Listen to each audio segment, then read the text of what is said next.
So today in 8.3a, we'll talk about B later, we're going to look at just kind of the beginning part with logarithmic functions. Now, logarithmic functions are just a way to solve exponentials. So you'll kind of see what they are here in a little bit on some of the general kind of beginning parts. But they're how you're going to solve exponential, which is the reason that we need to have them. So let me show you, I gave you two exponentials here. Let me show you how you can rewrite these as a logarithm. This will be important later when we're looking to solve things. Right now you just need to know how to do it. Okay, so you're going to have log, and don't ask me why they decided to just write it out as a word, base 2, I'm going to put it as an exponent, of 8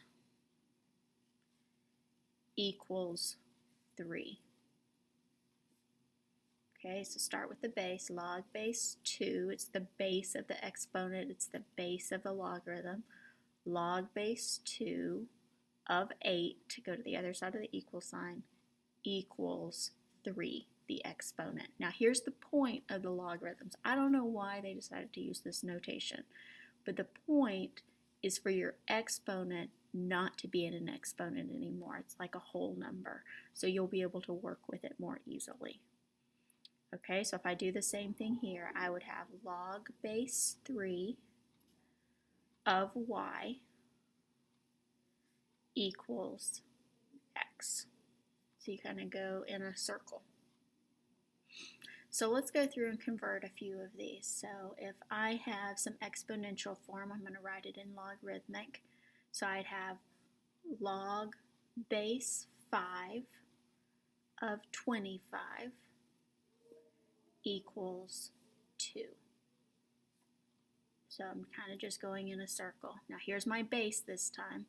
So log base e, we're going to talk about e later, of x equals 5. So regardless of which side your base is on, you're kind of going in a circle here in terms of getting your numbers. Now I'm going to go sort of backwards here. I'm going to give you the logarithm. I want you to write it in exponential. So here I would have, I'm going to start with my 2. I would have 2 to the 4th power equals 16. Now see how changing it to this form gets the number inside the logarithm out so you can work with it. So it kind of depends on what you're looking for, which form is better. What you're looking for, what you don't have. Okay, so I'm going to start with my base again. So 10 to the 2nd power equals 100. See how you're going around in a circle each time. Okay, now today we're just going to do just a tiny bit of solving. Not a lot, just a tiny bit. So I'm going to give you some specific functions that we would be able to do just with what we know today. Later we're going to get some other things. So right here, I want us to evaluate for x on these first two. The second one, find the value of that right there. So I'm just going to change forms. So 4 to the 3rd equals x. Okay, let me write it out. Now if you look at this, we should be able to figure out what x is. It's whatever 4 to the 3rd is. And I'll tell you 4 to the 3rd is 64. 4 times 4 times 4. So x is 64. Now I'm going to do sort of the same thing here. X to the 3rd equals 8. So I'm going to just think, what would x have to be to make this true? X would need to be 2, because 2 to the 3rd is 8. 2 times 2 times 2. Now see how these aren't complicated problems? They're things that we can do based on what we know right now. We're going to get some more complicated stuff later in this chapter. Okay, now on this last one, I want you to just tell me what log base 2 of 16 is. So I'm going to set it equal to x, because what I want to do is figure out what all of that equals. So if I set it equal to a variable, I'll figure out what all of it equals. And then I'm going to do the same thing. I'm going to set up my conversion change it to the other form. So 2 to the x equals 16. And then I'm just going to go through and think, what would I need to raise the 2 to get 16? And 2 to the 4th, I believe, is 16. So x would be 4. Now I want to show y'all a couple of things on your calculator before we get too far along here. So I want us to put both of these in our calculator. Now I'm going to go ahead and pull up the calculator. You've got two buttons on your calculator that have to do with logarithms. You'll see the first one right here, right beside the 7, just says log. The one right under it that says ln, that stands for natural log. We're going to get to that one later after. Right now we aren't kind of ready to get to it, but we're going to use that one later. This log button, let me go ahead and push it. You'll see it just comes up. It has no base here. We've been having bases on all of ours. If there's no base written, it's understood to be base 10, which means the only base at this point that we can put in our calculator is log base 10. We can also do natural log, but we don't know what that is yet. But log base 10, that's the only one we can do in our calculator. Now, I will sometimes see people who will try to force there to be a log base 4 in the calculator. There just isn't. The calculator's not made that way. It can only do base 10. So right here, I do have a base 10, so I just want to put it in my calculator like this. Now the calculator will put parentheses, but I just want to put it in my calculator right like that. It's understood to be a base 10 if it's not written. Now that's called the common log, but that's what's understood if something's not written. So let me put that in my calculator. So I have log, I already pushed the log button, of 3. And I'm just going to round it to 3 decimal places. So 0.477 is my x value. Now I want you to have in your head, if you're using this button right here on your calculator, it's base 10. It's not any other base. That's the only one the calculator can do. We're going to learn how to convert things to base 10 later so that you'll be able to use your calculator a little bit more. But at this point, well, not just at this point, you can only do base 10.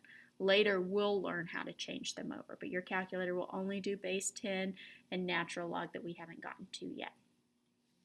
Okay, so the other one on here is log understood base 10 of -2. So let me put that in my calculator.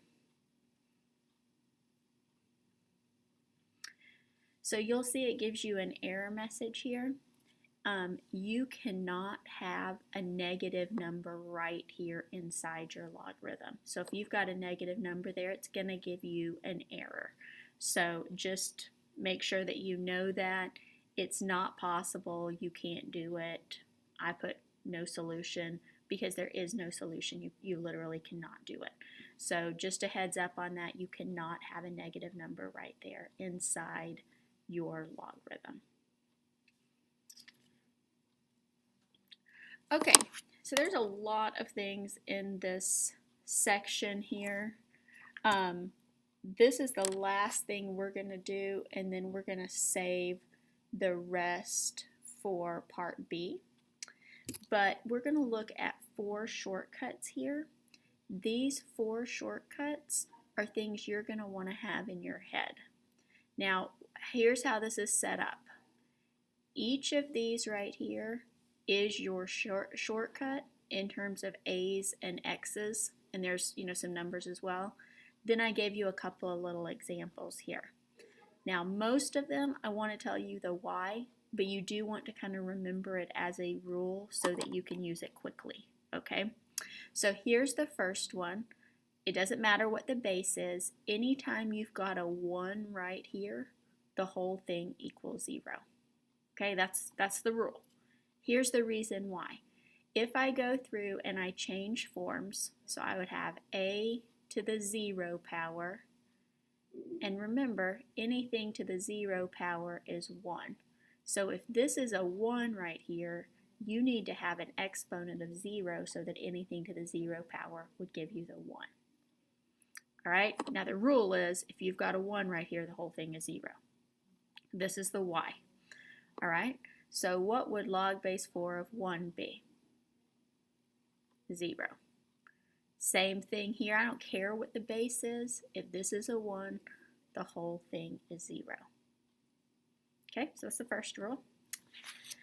The second rule says if your base and your number inside the logarithm, see how they're both a's, if those are the same, the whole thing equals 1.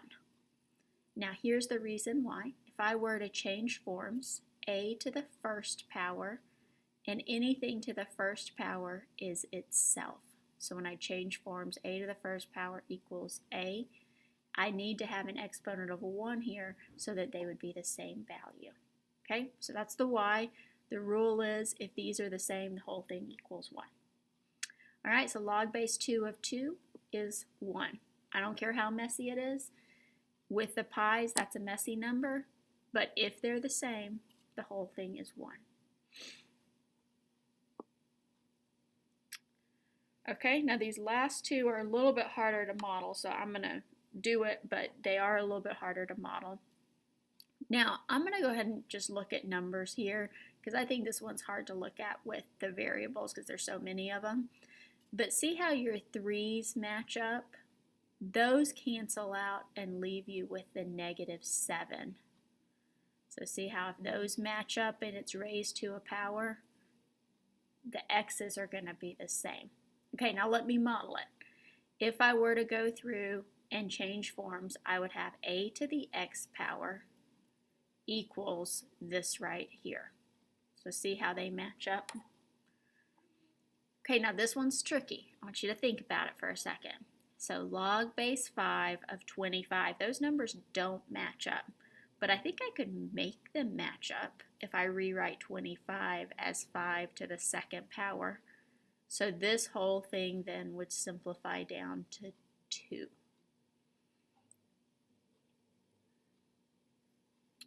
Okay, and then here's the last one, which is also kind of hard to model. But it's kind of the same thing except with exponents. So see how you've got the a raised to the log base a power? Those basically cancel out and leave whatever's in this logarithm to equal the whole thing. So 2 to the log base 2 of 7 is 7.